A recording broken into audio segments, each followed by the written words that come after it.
guys, I'm Raven and welcome to Corsets for Beginners, a complete introduction to corsets in a 5-part series. Part 1 is basics of a corset, what a corset is, and some common corset words like boning, busk, laces, etc. Part 2 is how to buy a corset and figure out your own measurements. Part 3 is how to put on your corset, lace yourself in, and where to put the laces. Part 4 is how to break in or season your corset and what to expect when you're starting to waist train.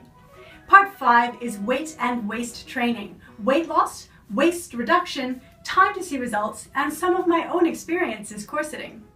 So here I'm going to have a little disclaimer that I'm not a doctor, scientist, corsetier, or an expert. These are just my opinions and I wanted to share them with you.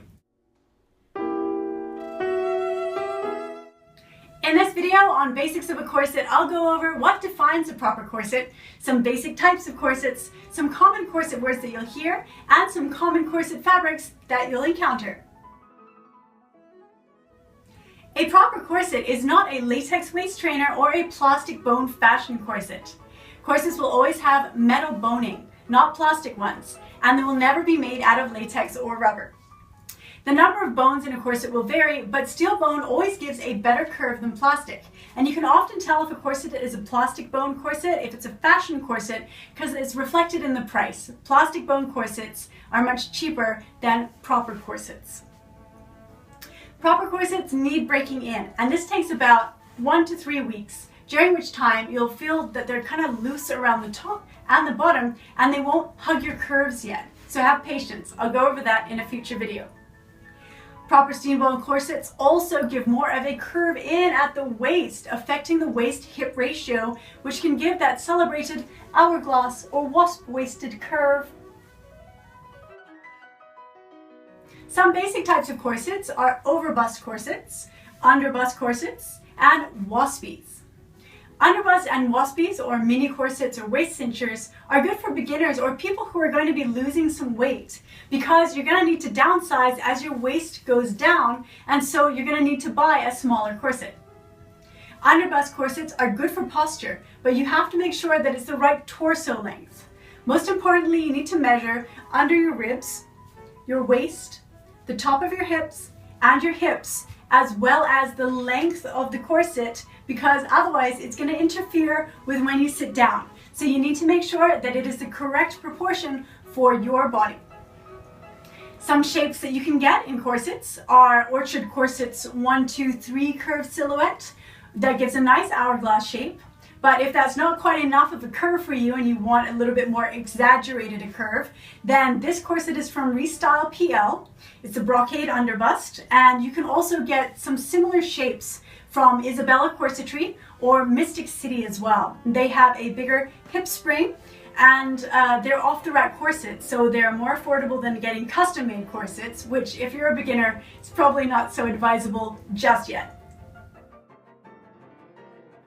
Some common words that you'll encounter on your corseting adventures are boning, steel bones within corset panels, busk, the front part of the corset with the posts that stick out and the eyes that they clip into, laces, which are flat or shoestring cord or satin ribbon, and they're in the back used to tie up your corset, and the little round things on the side, which are grommets, which are stronger than eyelets. So you want to make sure your corset has grommets. And then we go on to one of my favorite words, which is a gore or gored corset, which essentially means that these hip bits have little triangular pieces of fabric in them so that they look more defined. Technically, a gore is a vertical division within a garment, narrower at the upper edge than the lower edge, but I just think of it as a puffy hip, and so that's usually segregated from the front part. Anyways, moving on to hip spring, also one of my favorite words because I find it simplest to think of this as small waist to big hips.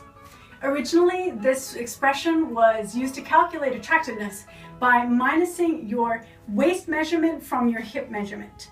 But nowadays, the ideal proportion is about 0.7. So you put into a calculator, if you want to find out what waist size you should be aiming for, you put in your hip measurement, then times it by 0.7 to find out what your waist should be. If you want more videos on that topic, Lucy Corsetry has a really interesting one where she has a Fibonacci ruler and she talks about that. So you can go and watch her video on YouTube. She has a channel there and it's so fabulous. And it is far more detailed than mine. Some common corset fabrics are cotton, satin, mesh, and leather. And while leather and satin can be very beautiful, they're often really hot in summer. So cotton or mesh are really good summer options. I'm actually doing some experiments with wearing mesh corsets underneath clothing in summer. And I'm writing about that on regencygirl.com in case you want to check it out and find out what I discovered. Check out Lucy Corsetry and Orchid Corset for more information and valuable video resources on corseting. And as for me, I'll be over at regencygirl.com, where you can see my waist training and lacing journey and my sculpted hourglass 3-month corset and exercise experiment. And if you want to find me on Instagram, I'm there under #TheRavenTowel. If you have any questions or comments or things you'd like to see in the future videos, please let me know in the comments below. I'll see you guys next time for the next video in Corsets for Beginners.